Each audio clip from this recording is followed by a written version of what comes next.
Good morning, everybody. Welcome back to another episode of the Wishful Podcast. I am your host, Jamal.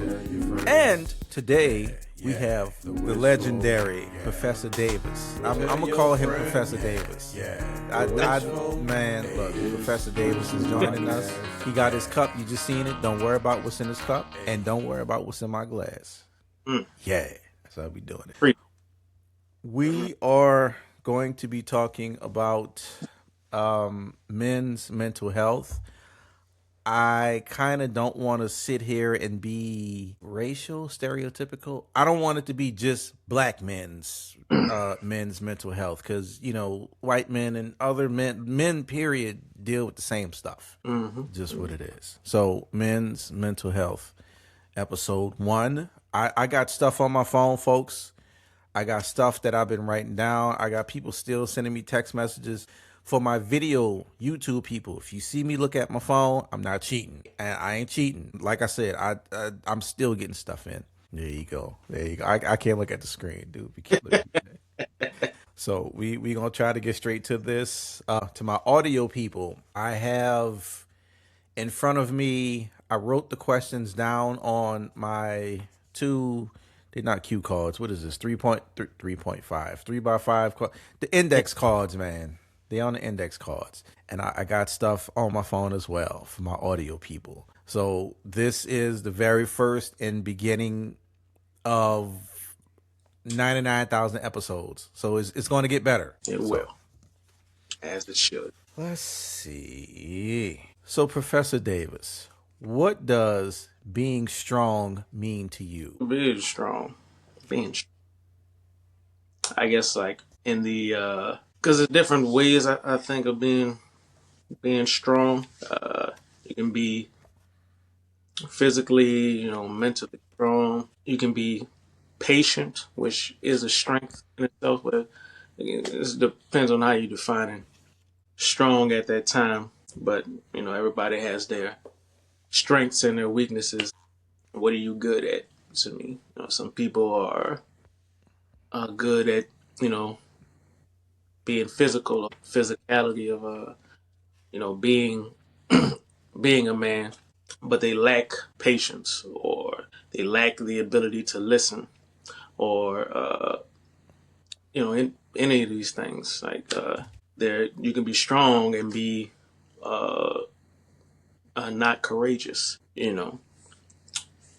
Strong and fearful, or so it really just depends on the situation and what you're good at. I guess the most important thing is to find what you're good at. Okay. Growing up, was mental health ever discussed in your... Wait. Hold on. So some of these questions come from other people, and some of these questions are ChatGPT generated, which are incredibly great. Yeah. So before that, I'm going to ask you, were you raised in a house with your father or another man figure, father figure? I had my dad around at a young age when I was really young. But in my adolescence, no. So my dad was from Honduras, Spanish speaking, and from what I understand, this is what my other family members, my older family members have told me. My mom has told me. Apparently when I was really young, I used to walk around speaking Spanish. I used to be fluent in it. And as I've gotten older, I kind of lost that because my dad wasn't around as I grew up. So early in my life, yes, but as I come of age, not so much. So, yeah. Well, growing up, was mental health ever discussed in your household? Yeah, it was discussed, talked about.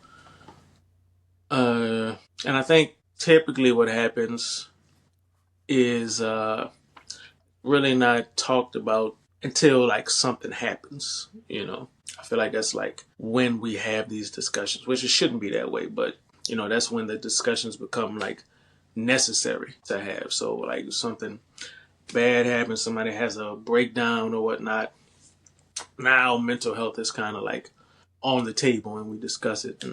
But yeah, we had that discussion like years ago, more than once, So yeah, it was definitely a topic of conversation for sure growing up. Okay. Well, I will answer the question because my visual people gonna have the words above the screen. They're gonna be somewhere. Words gonna be somewhere, so you can see what the questions is. So I will answer these questions as well. Um, Mental health was never really discussed in my household. It was more so like general, very very topical stuff. It was never nothing in depth. It was an issue, and I think with me, I think my mom just knew certain things about me. If you're from New Orleans, I went to Landry in the 90s. I'm not trying to glorify my school by any means. Landry was not known for academics. We was known for a lot of other things. Academics wasn't it. I'm sorry, all my alumni. I love y'all to pieces. I mean, it is what it is. Y'all know me. I'm going to speak the truth. Landry was known for throwing hands and a bunch of other things. To the previous question that I asked you, I was not raised with my actual father in a house. Recently, I asked my mom a little bit more about her and my dad, and she told me some things. And I was like, okay, at this point, he's deceased. Him and my stepdad both deceased, so I can't ask them anything. But my stepdad was in the house. 82. Wait, 6 years old was when they got married. 1988 was when they got married in 88. So I was 6. Y'all do y'all math on that. So basically, to sum all of this up, I was raised in a house with my stepdad. And something happened with my older brother to where she told him, my stepdad, she didn't want him to discipline us, or not really discipline, but to assert himself, to be what he know to us. I don't know when it happened, if it was right then or what, but again, reading this book, Cry Like a Man by Jason Wilson. Y'all need to get him on here. I know some of y'all know him. Yeah, that it I think it did more harm than good. Yeah. And that's just me answering the question. So, again, I don't want this to be 14 hours. I could definitely make it 14 hours. But, I mean, you know what? I just might. This is the number one rated podcast in all of the planet. They just had me at the Super Bowl. I was just at the Super Bowl. I didn't want to go, bro. I had a whole suite to myself. Yeah, I had a whole suite, everything. They flew me out there. They flew me back. I ain't had jet lag, nothing. I'm just, bro. Yeah. And he laughing, but very serious. Oh, man. Very serious. These questions are kind of, I'm going to do my phone first because I think these questions are better. So, for you, not showing emotion, was this a taught or learned thing for you as a, growing up, child, adolescent? It's hard to say. I don't know. It's hard to even pick out where this might have started from. I'm not even entirely sure. I feel like it was just kind of a reaction to outward stimuli. Like it was just a reaction to my environment. Not sure exactly how, but at some point, I guess, it became like obvious to me that like it was frowned upon, or maybe there was no reward for this outward emotion, like that, like you don't get anything from it. So why show it? Why put it out there? Or it can be used against you. And I can't even point to a specific moment in time or event where this was the moment I learned this. So yeah, in my mind, it's just like so long ago. I can't even. It's so long ago and vague and nebulous, grainy in my mind that I can't even I don't even know when. It's old. It's just been there for a long time, I guess. But and it's just something I know I've been trying to work around and push back against. It's just yeah. I don't know. I don't know where it came from. Can't speak to it. Well, Mm. not showing emotion, was it taught or learned? For me, it was both. My older brother, he never physically said the words, but like I knew. I knew these things. Like, nah, you don't do this. And I mean, honestly, as well, growing up in the '90s New Orleans culture, for the people that live there know this. For the Yeah. people that don't live there or haven't lived there or don't know, the '90s New Orleans it was a thing within itself. Like how people talk about the evolution of hip hop and it started here. Like New Orleans had its own thing growing up. You know, I could say something like, I could look at Brandon and I could say something like, "Why are you booting me up?" Mm. And he would know what that means. Yeah. Yeah. And even still to this day, I look at Instagram. He's laughing. Instagram. And my brother was telling me last time I talked to him, well, not last, but he kind of recently mentioned New Orleans has always had its own slang and lingo. Like you kind of have to be there to know. Like you could say, "What's happening, bitch?" A bitch Right. was happening. Like it's about the tone. Yeah. It's And too I different. could we could sit here and talk, and he could say something to me, and I'm like, "Oh, okay, it's a problem. Mhm. Okay, furniture finna be Yeah. moving." Versus, "Oh, yeah, bro, I fuck with you. I ain't heard from me in a while. Like, what's that?" Yeah. Yeah.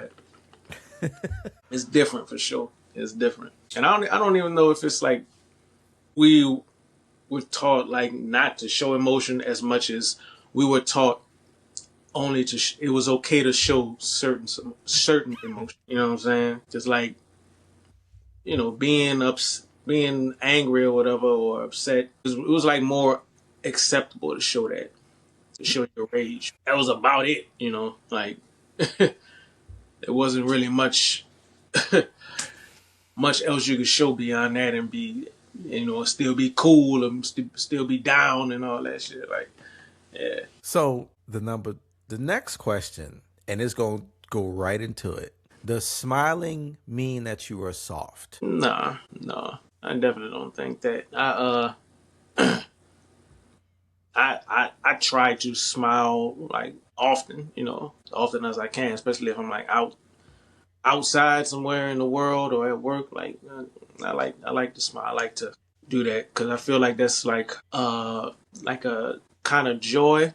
Even if you're not particularly happy or joyful at that time, like your smile, I feel like can put a smile on somebody else's face. And a lot of times I think the attitude that you bring into a space can really affect that space. And I don't know if a lot of people know that or not. Like but we feel it all the time. Like you ever like been in a group setting or in a space, and then one person walk in and just the energy just drops. You Mm-hmm. know how everybody's just like, and that's just one person. But then also we have situations where somebody walks into the room and the energy just goes through the roof. Yeah. Oh man, what's that? All of that. So yeah, like I try to smile because I feel like just something as simple as that could really just not just change your day, but change somebody else's day. So that's the way I see it anyway. Like some people might look at smiling as like that's weird or some shit, but nah, that's not how I see it. What was the question? Because I'm going from phone to two different things. I've always been a smiler, like it's some kind of secret club. I've always smiled since I don't know. I've always been like that, but I know on the opposite side of a smile is not a smile. And I've seen a lot of pictures of me not smiling and coming up through the band with the no smiling, no talking, no nothing, no laughing, no smiling, no nothing. That's a whole movement within itself. But I see what it looks like, and being an adult black man, I see what not smiling looks like to corporate America. You are not approach, not even corporate America, but just people in general. You are not approachable. You are shut down. Leave this guy alone. He's this, he's that. None of that stuff. Angry black man.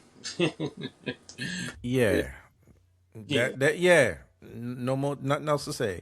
Them three words. Angry black man. Damn it. Need to add that onto this. Do men mask their pain? Yeah. Yeah, absolutely. Absolutely. I think that's not even just a man thing there. That's just people, like everybody. Like men for sure. Yeah, we all do in different ways.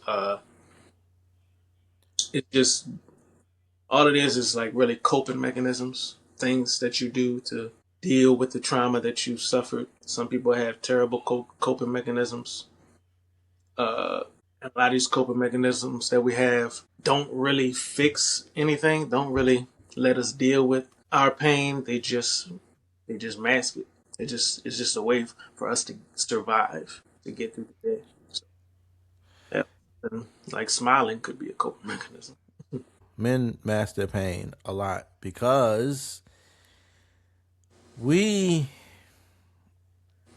have to learn how to process our feelings and emotions, and you have to be taught that by a man. A woman can show you and teach you these things, but you can't go to school and do that and talk to the class bully about processing feelings and emotions. What you said really hurt me. What was that with red herring? It was Scooby Doo kids. A pup named Scooby Doo. Yeah, a pup named Scooby Doo, and they had red herring, the character. It's always coming in. Yeah, he wasn't trying to hear none of that. Nah. Yeah, right. Oh, you feel bad? I made you feel bad? All right. That's the point. Take two of these knuckle sandwiches. Every time. Yeah. Yeah. We definitely was interesting. One of my friends, Adrian, I sent it to her. And her question was, why do men choose women who don't allow them to express their feelings? Why do we choose women who don't allow us to express our feelings? I don't know. Why do we choose women that don't allow us? I mean, that's a question because it's like there's so many layers to that because you can find somebody that does, but that doesn't mean that they are your person, even if they do. That doesn't mean that you are attracted to them or that you want to be with them in that way. And that also kind of goes to it's really a multifaceted question. It's hard to answer because there's so many answers to it. Why we do the things we do, why we choose these particular people. We might not know how to choose a proper person. We might not know what to look for. Sometimes we're looking for the wrong things. We're looking, oh man, she bad. She got the face and the body and all that. And we forget to look for all of the personality traits that really make a relationship work. Yeah, there's so many answers to that question that it's just it really just depends on the guy. You have to take it by like a case by case basis and just look at why this person chose this person. But yeah, I don't know. There are many answers to that. We're people and we make mistakes. Well, I feel like we choose women who don't allow us to express ourselves through feelings simply because it may be a learned behavior. Again, we were if you were raised in a household where you didn't see any masculine energy, it was always your mom, saying and doing and planning and everything. Okay, you come home, your mama say go watch Animaniacs for a little while, come eat this fruit by the footful and go do your homework. Then when you do your homework, you're gonna eat dinner and then this. There was no father figure that just walked in and just stood there and gave you a look, and you just knew to do all of that without nothing. And it could be that because again, me and you, we have that similar background to where it comes to that. But it, like you said, it's a lot to it. It can be a safety mechanism. We choose these women for certain reasons. I've seen memes of, was it a meme? It was something like the guy was in a restaurant with his girlfriend and a waiter brought him the wrong food, but he was too scared to say nothing, and the girlfriend spoke up for him, and he was like, "Oh well, yeah, that's why I got you here." Yeah. And that's very that's something a mom would do. He said he wanted 3 biscuits, but you brought him some mashed potatoes. No, fix this. He's gonna sit there and eat it anyway. But that's happened to me before, for sure. For sure, that's a real thing. Yeah. Like, but it's a multifaceted question. There's no one answer to it, for sure. Like it could be, and like I said, it depends on the individual. Like for one person, it could be they didn't have the proper guidance growing up, so they don't know what to look for. Or for another person, it could be it's just something that they aren't, they have never tried to look for. It's not what we as a society have geared men to look for a woman to accept their vulnerability. Like a lot of times, women want you to just be a protector, provider. Being vulnerable has never been a part of that conversation. She's not asking you to be a protector, provider, and to be vulnerable. That's not. We don't have that conversation, and I think a lot of times we don't even talk about that because we're afraid of what women will think about that. Being judged for it. So part of it is, it's both of our faults. It's men for being afraid of having that conversation and being judged for it, and it's women's fault for not allowing us and not making that conversation easy. So, yeah, it's multifaceted. That question, it's a tough one. But piggybacking off of what he just spoke about, I read in the book that I'm reading earlier, "Cry Like a Man" by Jason Wilson. You know what? If I keep saying he gonna pay me, I'm gonna need him to send me like $1.50, pack of Oreos or something. Let me stop it. But he said, well, it wasn't him. It was more so a quote in his book. "A man's concerns are often heard as complaining." And what you just said about being vulnerable, like it's just a lot. Like we when a man tries to be vulnerable, it has to go back to the woman as well to allow us that space to talk to you. Because if we try to talk to you and tell you certain things and we get attacked or we get answered a certain way, you know what? I'm not gonna tell her that no more. Nope. Mm-mm. Yeah. Well, yeah. Nope. Hey, that could close a door forever, right there. Yeah. Her response from our vulnerability could, and I don't know how. I don't know if women understand how important that is to recognize the moment when your man is being vulnerable, and like knowing not to judge him when he's doing it, like to not twist up your mouth or say the wrong thing, because you say the wrong thing, that door is closed forever. This man will never be vulnerable with you again. Dungeon. Yeah. But forever you go be like, why you don't never say what he mean, or you don't never talk to me and all that. And there was a moment when he did, and then you dismissed him or you insulted him, and then he was like, oh, okay, I know I can never share this with this person again. That's part of the thing too. That kind of goes back to what you said earlier of men choosing women that won't allow them to be vulnerable. Like a lot of times, like you don't even know it. You don't even know that you can't be vulnerable with this person, until they show it to you. Until you like express yourself and then you get that pushback. And then it's like, oh, okay, so I can't do this with you. And the crazy thing is that we still keep these people around. We still keep this person as our woman. We just delegate them to a specific role in our lives. Mm-hmm. You can be my girl. You can, cook, clean. I pay the bills. I take care of you. You my, we together. But I know that I cannot share this side of myself with you. Yeah. And that's what it becomes. And the crazy thing about it is, and I tried to get one person on. There's now these women that's on social media holding other women accountable for what we just said. Like, you can't get mad at him for not doing this, but it's more so your fault. Like, when he tried to talk to you, you did all of these things, and you didn't make it a safe space. But when you talk to him, he listens to you. He gives you advice and do all of these things, and you tell him, oh, you need to suck that shit up, and you need to go walk around in traffic and get hit by the bus and shit. Like, okay. Yeah, that's not what I want to hear. But thanks. Thanks for Yeah, participating. right. And good effort, I guess. And it's more like subtle stuff, I think. And I don't. And the crazy thing is, I truly think that most women don't even realize when they do it.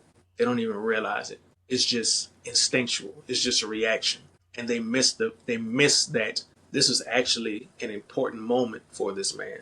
Your gut instinct just ruined it. And the thing is, and what we fall short at as men is that a lot of times we don't point it out. Like if our woman or a woman is like dismissive or hurts us emotionally, like if you hurt a woman's feelings emotionally, you're gonna know right there. But if you hurt feelings, it's a flip of the coin of if you're gonna know or not. A lot of times you might just be like, he might just swallow it and just be like, oh, okay, all right, and then that's it. And you don't hear that door closing, but it's closed. The thing, and that's the thing, we don't say nothing about it. We just keep it to ourselves. Part of that is harmful, but I see it a lot of times in that, like, a lot of the criticism that we may give women, they take it personally. They take it as an attack, right? When it might just be us opening up. And they take it as an attack, and then they attack back. And then that makes us close that door. And that's the way I kind of see it happening, like, at least in today's day and age.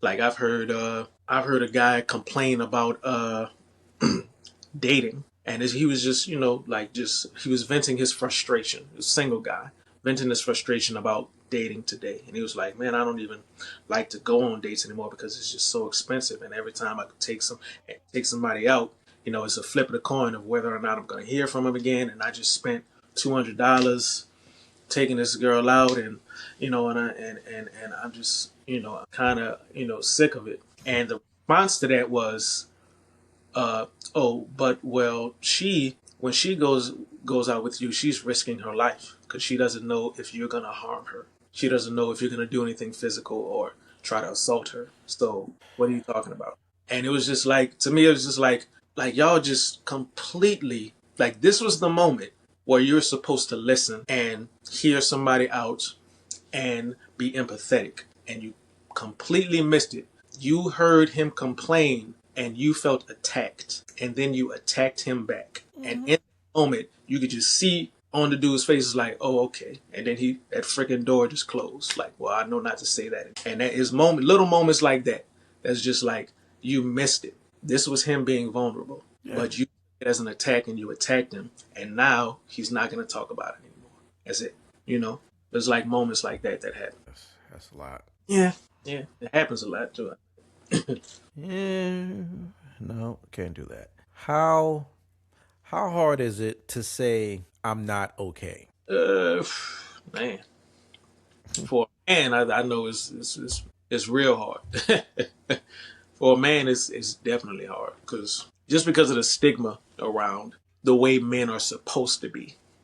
We're supposed to have it all figured out. We're supposed to have it all together. We're supposed to be the leaders, so to speak. And you can't be a leader if you're not okay, right? You can't be a leader if you don't have your shit together. So just being vulnerable in that regard is tough. I've been in situations where I've had to ask for help, and it was just, it's a tough thing. I hate asking for it, you know, but I think maybe the best way for men to kind of deal with that is, I think this is why friendship is so important. Close friends that you can rely on that won't make you feel like shit for asking for help. Like I think that's where the brotherly support is supposed to come from. Have your friends that you can count on, the friends that you know that you can ask, and it'll be all right. Well, you kind of answered that one, so I'm not gonna ask. For me, how hard is it to say I'm not okay now? And the other thing about what you just said, most people don't really ask us how we doing, and they don't really give a shit. They don't ask us. No, no, No, nobody asks us. not really. And I've what's the day? Wednesday. Wednesday? Is it Wednesday? Something like that. It's one other day. It's Wednesday.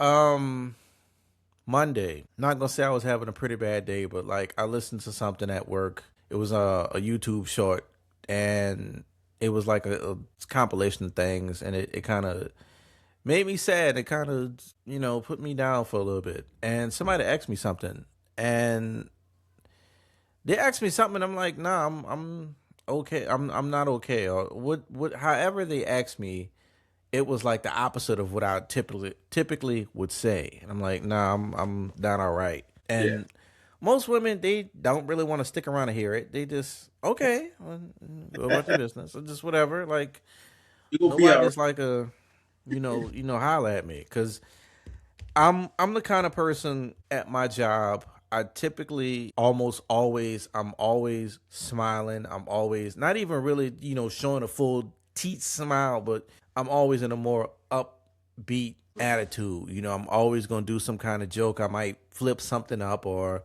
put my hat on a certain way or just whatever. Only because of just the way today's world is. You never know what a person is dealing with in their personal life. And I worked a job in 20 whatever year it was. I was a sheet metal apprentice, and we were working on the Gretna Courthouse, which is by the Gretna Ferry. We were working on this building, and upstairs on the second floor, I was on the first floor. I heard these sounds. It was three very distinct sounds. If you work in construction, you know what a stud gun sounds like when you're doing the putting the you can't see me pointing at I'm pointing at the wall, but putting the aluminum or whatever they made out of the studs in. They have a particular sound, but this sound was different, and it was three shots.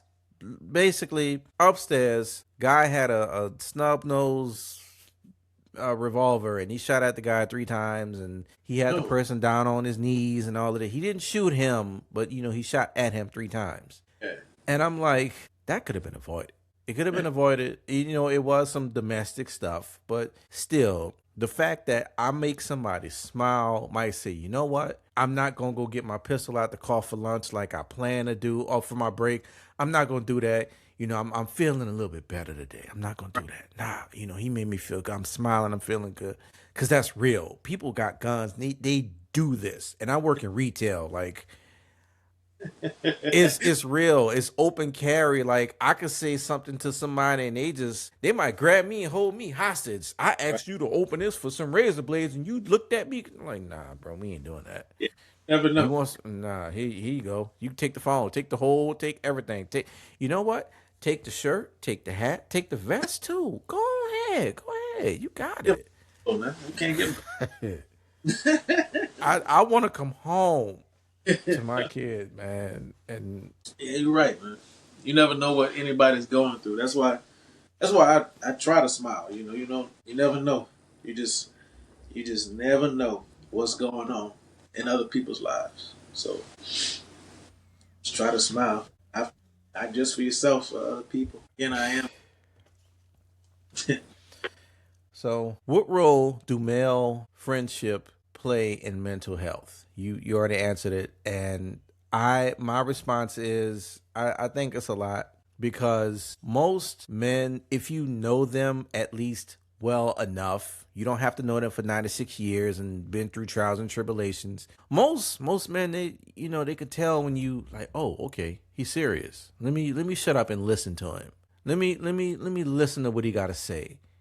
And we or they, the friends, will listen to you. We non-judgment. We let the person vent, and then we go from there. And it is friendship is definitely important in men's mental health, because we really ain't got nowhere else to turn. I mean, we could just start breaking shit and punching, and Right. we know anger. Yeah. Yeah. Do men realize there are more than two feelings they're capable of? It's true. Anger and aggression. Because, again, from a young age, if you wasn't, I feel if you didn't have a father figure or some type of way to get this out, anger and aggression is what you know. Yeah. I'm going to school, I'm booting this nigga up. Yeah. He say something, he getting snuck. Just what it is. We know anger and aggression over the most stupidest pencil crack. Yeah. Pencil crack. We know it. And we are taught that. And I feel it goes all the way back to like maybe barbaric times. Maybe it just gives men a way to express themselves and just knock themselves over the head. I don't know. I don't have the answers. Is that a question from another person? Yes, that was a question. Yeah. It wasn't a question. It was more so it was a part of a paragraph. This is Adrian as well. And this was the very last part of what she was telling me in this paragraph, which, that part doesn't have to do with it. It does, but it doesn't. But, all I got was anger and aggression. And it's true, because men aren't taught how to express anything else. Anger is easy. You could go to the gym and figure out stuff. Be in a band and do so many thousands of push-ups. I'm going to get angry. I'm going to hit something. Aggression. Crash the cymbals. Hit the drum. Do this, do that. Aggression.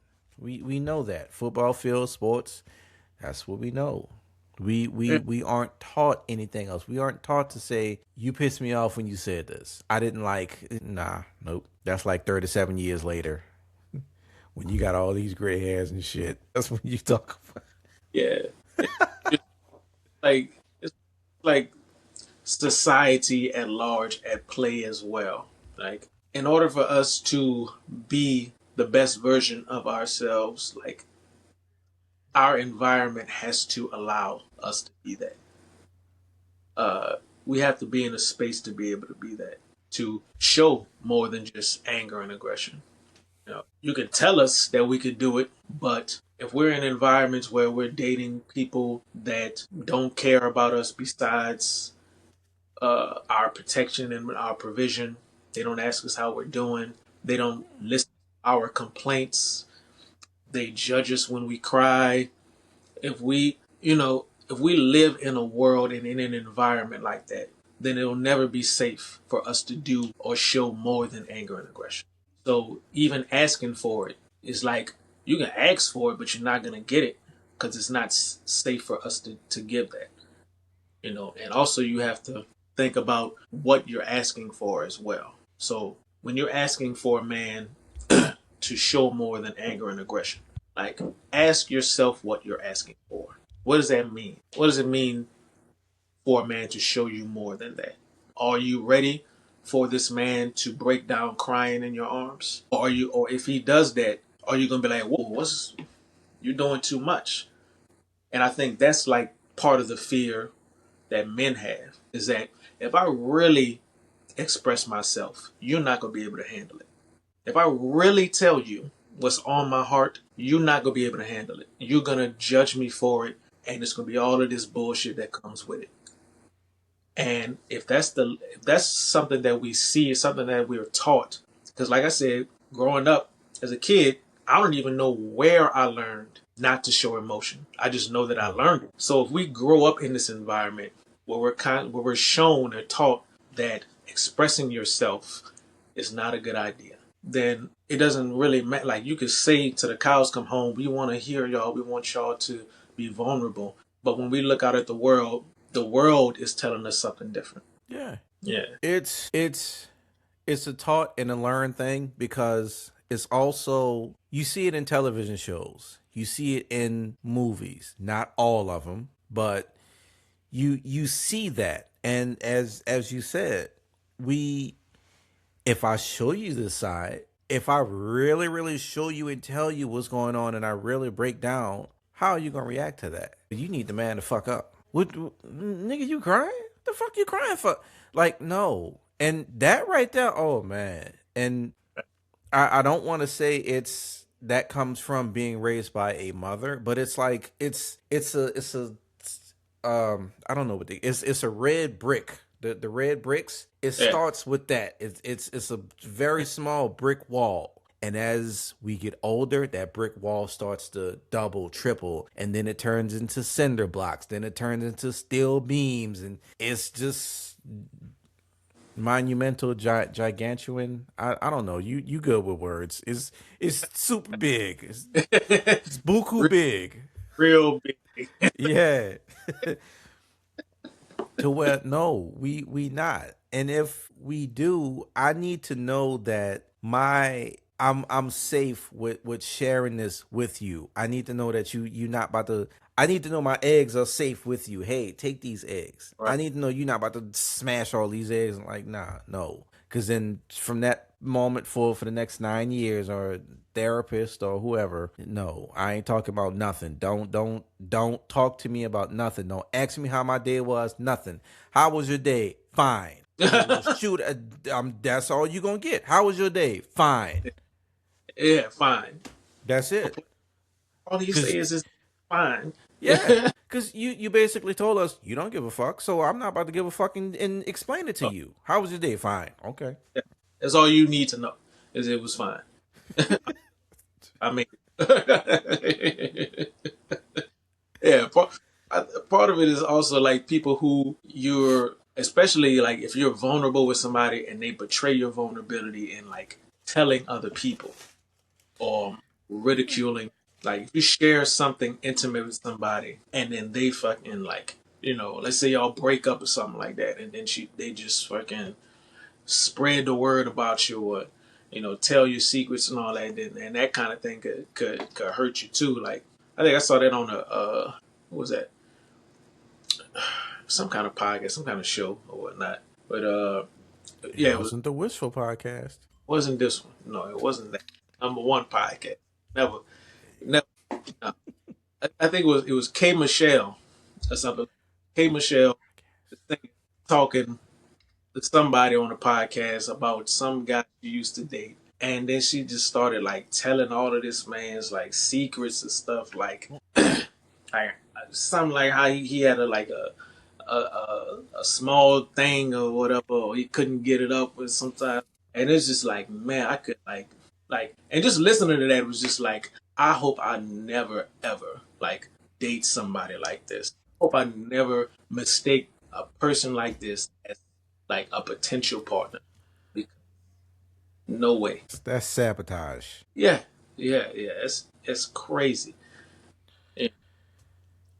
And I think a lot of what you said is now, what is this, 2026? I think a lot of people tend to turn to social media, and we look at these celebrity lives and how they're living, like what you just said, sabotage, and it trickles down, and well, I'm gonna do that too, and they don't, nobody thinks about it. It just happens.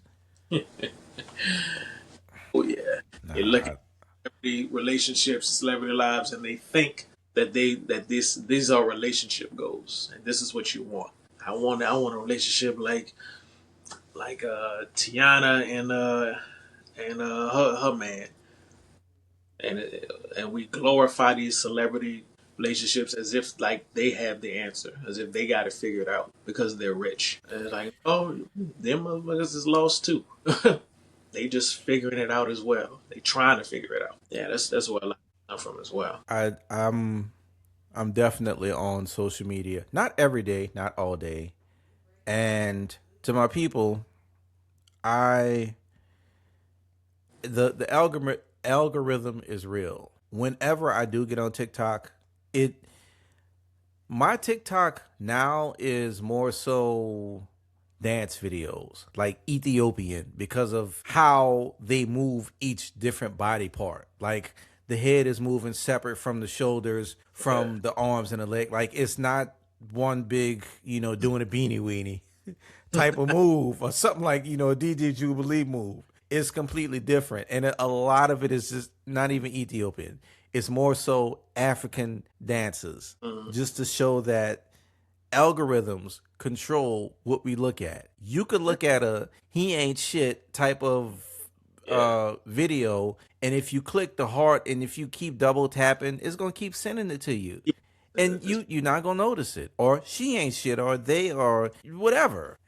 Yeah. And that's where it is. And a lot of it is that I could most definitely go down a rabbit hole about the AI and all of that stuff, but we gonna save that because we 55 minutes in, and I need to go down that hole. I need to, and we don't realize what's going on with social media, with the stuff that we see. It's so many fake videos out. It's so many on Facebook.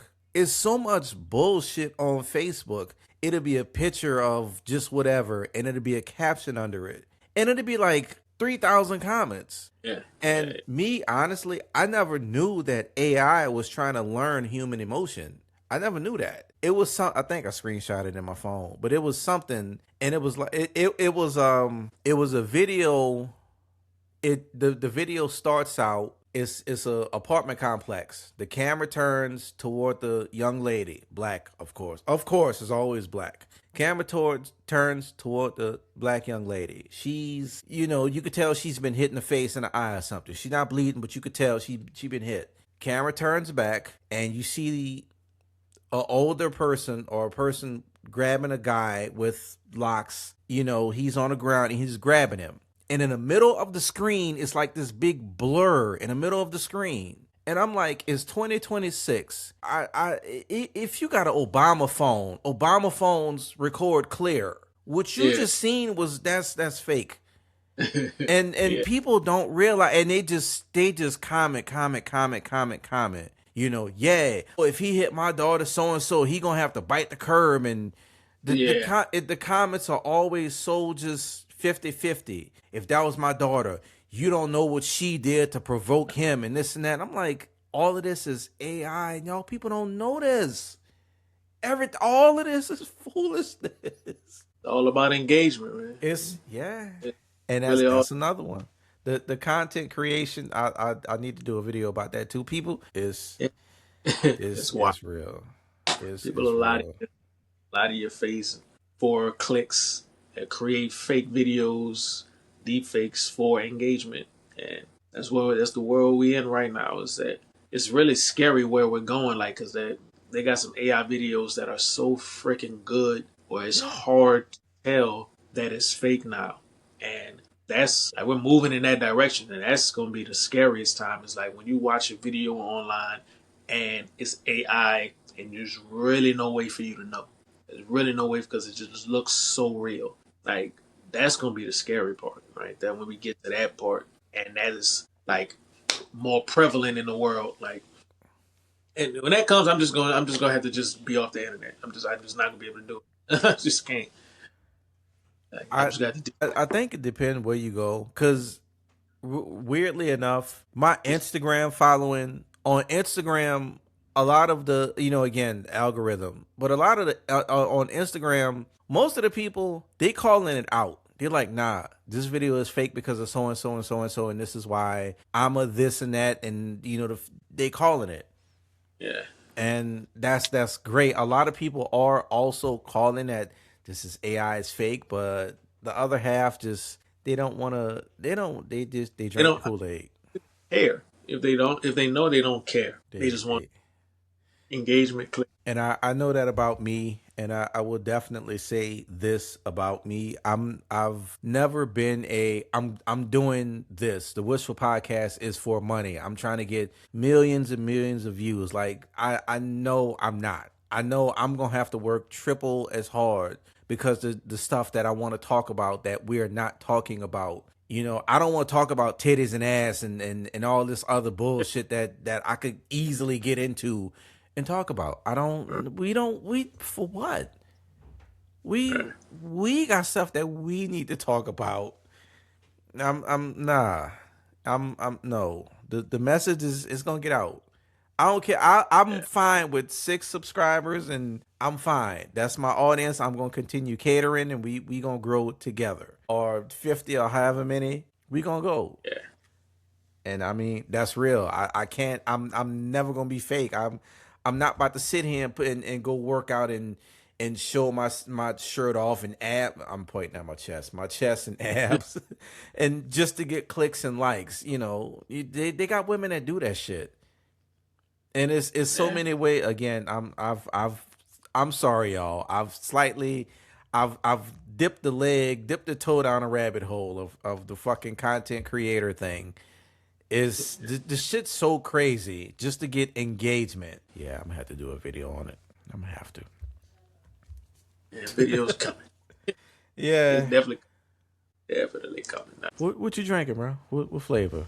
What you got? It's called Razzle Dazzle. You made that shit up. Boy, that's some Fred Sanford shit right there. Is that Fred Sanford? Fred Sanford. Damn. Get a little razzle dazzle on there. Sam Pipple. Oh man. There. I need to get out this phone and put this phone away. Keep going. It's okay to be sad. Okay, that needs more context as well. So the other day, when I said I was having a bad day, it was a compilation of Method Man and oh man, what's his name? He from Baton Rouge. Kevin Gates. Yeah. What? Yeah. You knew yeah. He was first, Method Man was second, and it was like 2 other people. Kevin Gates said something, Method Man said something else. And it was like basically feeling like you're not good enough. You know, you are good enough. Don't worry about them. Don't spend your money. And like it put me in a mind space. Like I felt like I wasn't good enough. I felt like I was worthless. I just was, feeling bad at work. And like I said, I'm always smiling, not cracking jokes, but just like doing small stuff. And definitely people notice when that switch is flipped with me at work. You know, I had like 4 or 5 people, hey, you okay? You look quiet, you this, you that. And I had to get out of it. And I told 2 or 3 people like, no, I'm not okay. You know, I didn't say it in a drastic tone, but I'm like, nah, I'm not okay. And that was it. But of course, I had to deal with this myself, and I dug myself out of that hole. But yeah, that's something tough that we definitely have to deal with as well. You know, being told as a man, you got to protect, provide, you got to do all of these things, and when you miss the very smallest minuscule of any of those things, scorched earth, Oh yeah, as Will Smith would say. sure. That's why I've never really been a fan of the whole that whole ideology of like a man just protects and provides, because I feel like that is such a narrow view of a person, and that's part of the issue as well. Like when it, like how you was talking about the lady who was like, do men know that there's other emotions outside of anger and aggression? It's like, what to me is like, what more can you expect from somebody when you narrow them to they just protect and provide? It's a word for that, and that word is role. That's the role that we've been put in. Yeah. The man must take out the trash. The man must do this. Right. They might not say the word must, but yeah. The expectation, for sure. But there's nothing. The problem is that it's those 2 things and nothing else. Like, we aren't given like this. There's no, we protect, provide, and are vulnerable or protect, provide, and are listened to.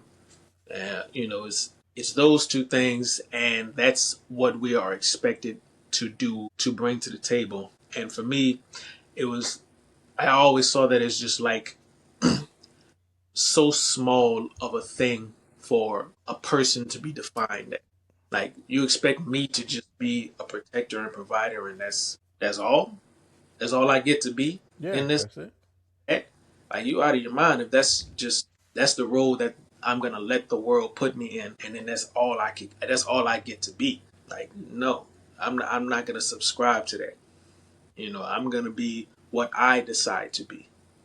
You know, and I feel like that's part of the issue here is that, and this is really with men and women, like, we've let society dictate what we have to be for so long that we don't even realize that we can be more. And maybe that's why a lot of men don't understand that you can have more emotions than just anger and aggression, because you're just like relegated to this position in life, and you feel like this is all you can be.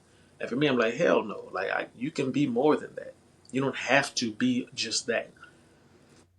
And if the world is pushing back against you, then fuck the world. To me, like, be the best version of yourself you can be. If everybody's against you, then it's you against the world. And that's how I feel about that. What's something men don't hear enough? Hear enough. From women, or just in general? Just in Just, in general. This was a Chat GPT question. yeah. I was gonna say I'm sorry. Won't hear that enough. I think you said before also, like, just how you doing, checkup. Yeah, it's probably a bunch of stuff. I just think of off the top of my head. think I think men don't hear enough of you doing fine. We don't get the encouragement to keep going. The finish line is right there. You got it. Keep going. You almost there. Do this. Right. Put the other foot in front of the other, and then do this. And to my people listening, my audio people, I'm mimicking, like I'm walking, putting the left foot in front of the right foot, and the right in front of the left. That's what I'm doing. But I think that's something we don't hear. You keep going. You almost there. Just encouragement. We don't hear that. We go to work and we just, it's like people think that men are diesel powered machines. We go to work and we just do. That's it. We come home and we just do. That's it. The Yeah. honey-do list is 900 things on this list. Yeah. We just do. Hmm. That's it. Yeah. But we need to hear it's okay. Babe, you work 5 days. You work 12, 15 hours a day. You got 2 or 3 days off. Don't do nothing. Just whatever. Just whatever. Yeah. Just lay down. Just drink water. Relax in the bath. Just we don't hear that. Nah. Yeah. I'm with you. Another thing I think we hear: I see you and I appreciate you. Like, appreciation. I think it goes to what you're saying. Like, we just do, and it's nice to be appreciated. It's nice to be seen. Mean it. Yeah, yeah, yeah. And that kind of brought to mind a memory of a compliment that I got from one of my ex's friends, where she complimented me on being a father, and that was like one of the best compliments I ever got. It wasn't even like nothing huge or extravagant. It was just like I think I was dropping my baby off, and she was there, and she kind of pulled me to the side, and she was like, "Hey, I see what you're doing. I see that you're like trying to be there, and you're trying to be present with your daughter. I just want to let you know that I see you. I appreciate you for that, because a lot of us don't have that compliment right there. Like, to this day, I remember it. It sticks with me because it was like real, and the like one of the few times I felt like seen and really appreciated. So like that type of thing, just like, man, it could go a long way with somebody. Something as small as that. Yeah, and you could tell. And it's not on this one.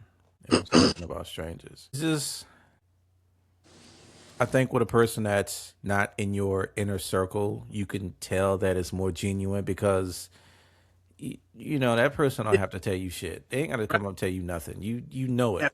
Yeah, they don't have to give you that at all. Yeah, that's what makes you feel it more. Is it easier to talk to strangers than people closest to us? I mean, not for me anyway. Much easier to talk to people I know. Mostly because I don't like small talk. Really, Sir, I don't. you, I don't like small. let me go to my car. The whole how's the weather looking? Oh man, it look like it's gonna rain. You know all that bullshit. Like it's painful. Like I could do it, but it's just like it's so boring to me. Like care. I don't care. Where do you go emotionally when you don't feel safe opening up? This is a Chat GPT question. Go emotionally. I don't feel safe opening up. Or I guess I could say or how do you deal with it? Uh, I think I fall back. I think I kind of disappear, I ghost, and go away. I guess anywhere else, somewhere else. And I don't think there's a specific place, but if I don't feel like I can open up or I can say or communicate wherever I'm at, then I leave that place. I go. A lot of times I don't even say nothing. I just dip. Me, I used to turn to music when I had all of my everything was like set up to where I can get to it. Yeah. I would plug it up. I would do that. I would play the game. I'm a first person shooter, Call of Duty, Battlefield, Destiny type of. I'm shooting up, throwing grenades. I'm just noob tubing, all of that. Somebody getting it, but uh, yeah, you don't feel safe opening up. I might maybe text or get in touch, depending on how the severity of the situation. I might talk to a friend or something like that, and just go from there. Yeah. It's good to have an outlet for sure. I don't know if I have an outlet. I don't. I would say going to the gym. My Cadillac. Since we on here, I mentioned y'all in my previous video. Cadillac, what's that? What's going on? I got the 89 sitting outside. You seen it? I got previous videos. Go check the videos out, y'all. I will get a Planet Fitness or somewhere. What emotions are hardest for you to express and why? Emotional artist. Artist. I don't like expressing anger. I don't like that because I feel like it's hard. It's harder for me to control. You know, like I think typically because I'm a nice guy and I try to be joyous. And if I get to that point where I'm like when I'm that angry, you know, usually it's justified, and it becomes difficult for me to like eyes with people at that time of anger. And I don't be, if I get all the way up there, I don't want to hear nothing. I don't want to hear shit. I don't like expressing anger. It's necessary at times, so that is what it is. Other than that, hardest to express, I don't know. Maybe despair or sorrow.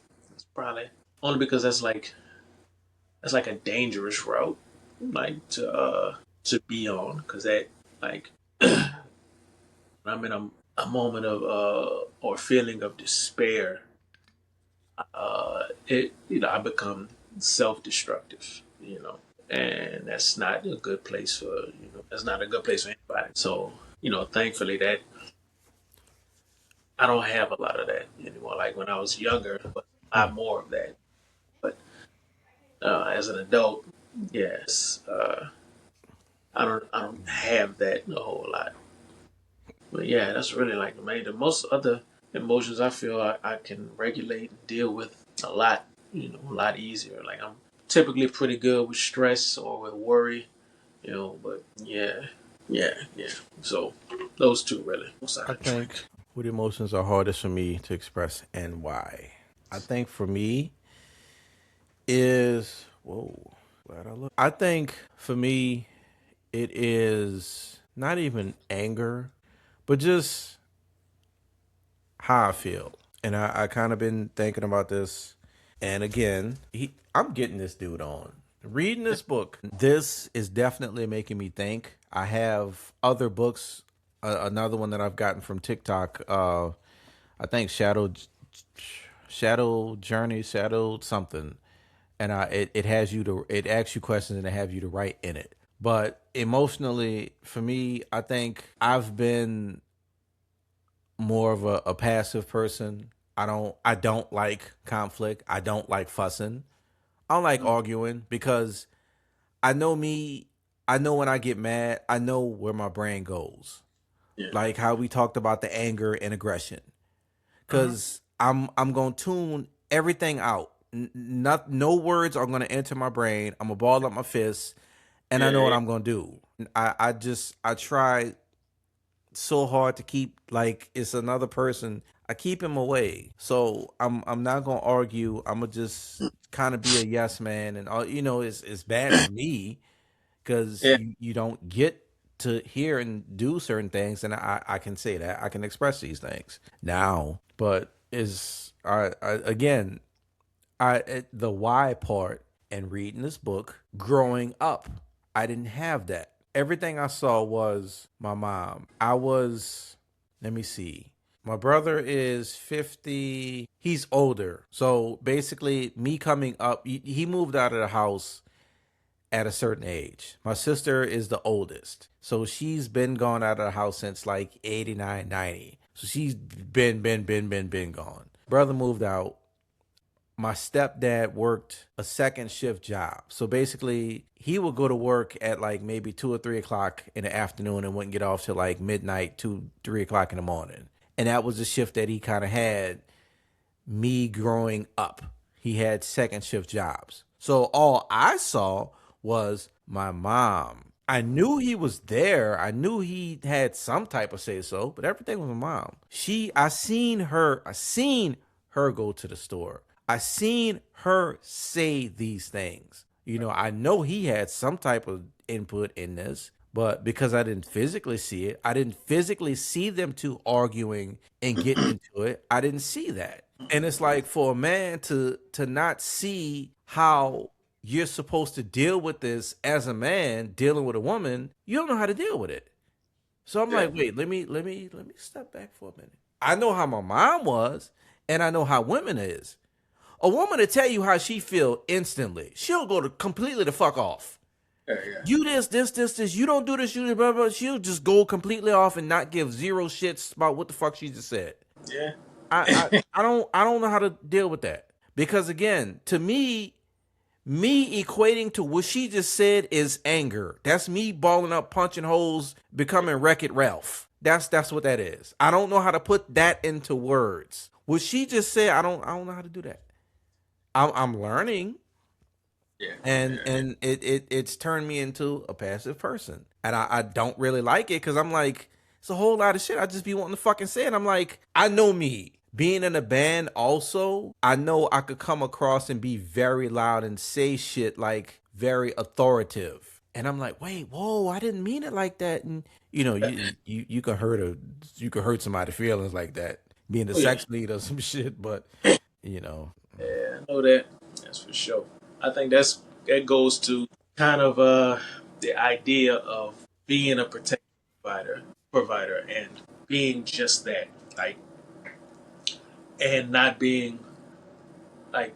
It's funny because like you can live in a house with the man who's paying all the bills and doing all the protecting, but you don't necessarily, even especially as a child, you don't necessarily know that that's what's going on, or you don't know that hey, the only reason we got these lights on is because my daddy going to work every day. yeah.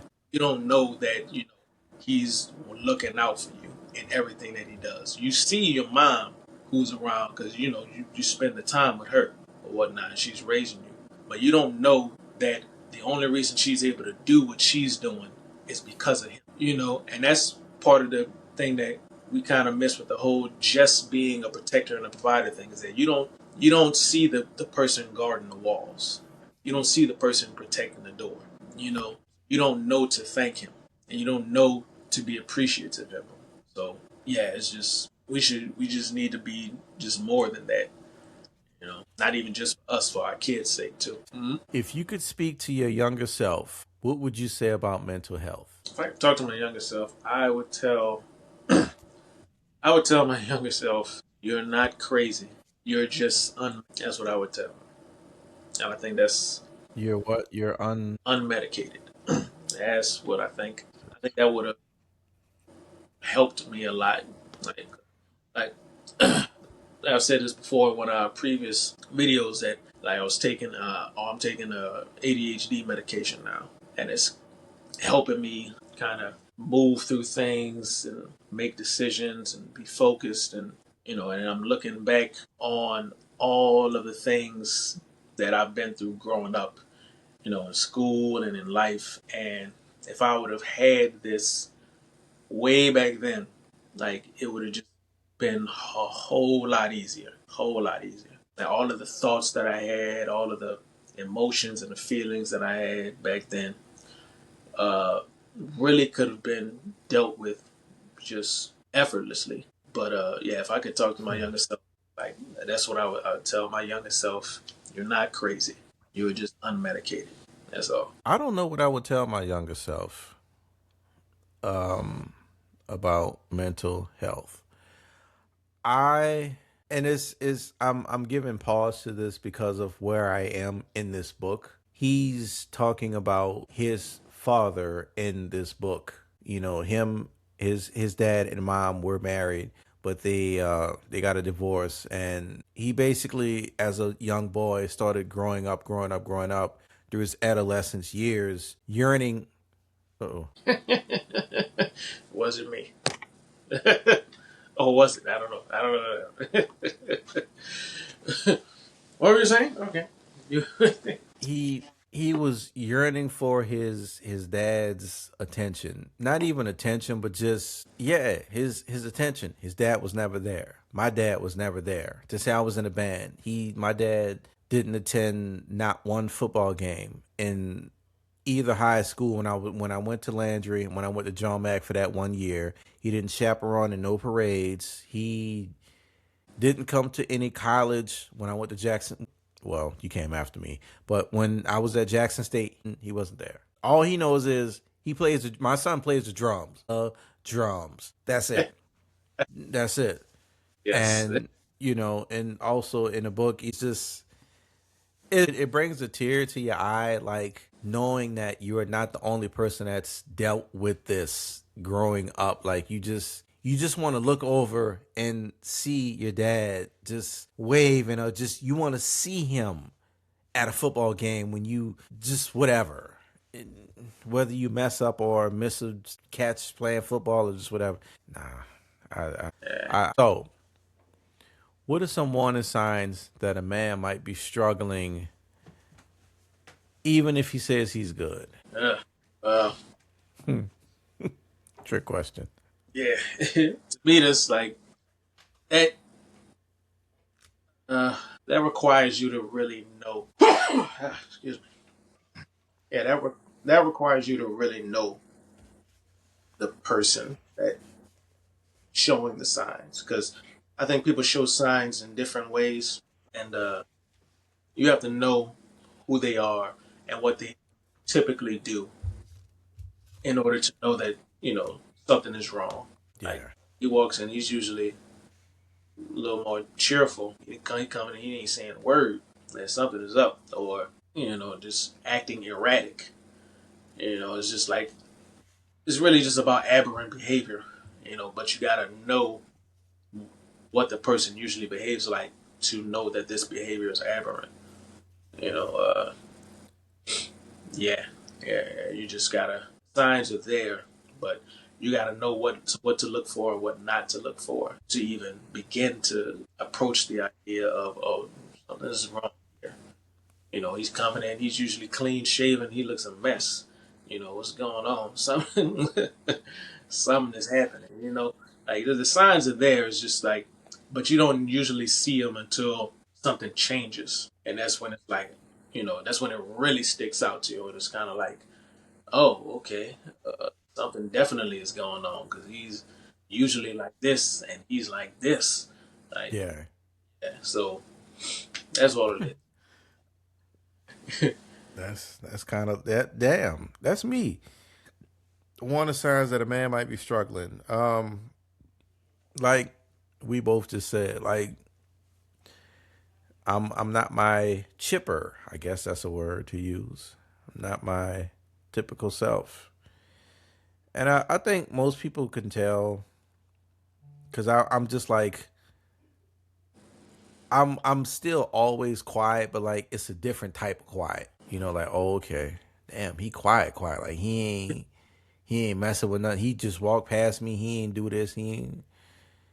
Okay. And I feel like people can feel it too. Mhm. But as you just said, you definitely have to know the person. I guess I'll say I have the privilege of working around younger men, a lot younger, just graduated high school or beginning college years, 18 to 25. You know, these gray hairs don't come. It's a cost to get these. It's definitely a cost. And, you know, I look at them and I could tell, and I listen to them. Some of them they'll be on the phone and they might go kind of excuse themselves, go over here. You know, you just could tell. It's like two dudes at the job, and I help one of them out, and the other one same thing. I talk to him. Even it's not even about talking to him. You have to listen to him, ask a question or two, and listen to him. Oh man, well so and so and so and this and that and this, and you just listen to him.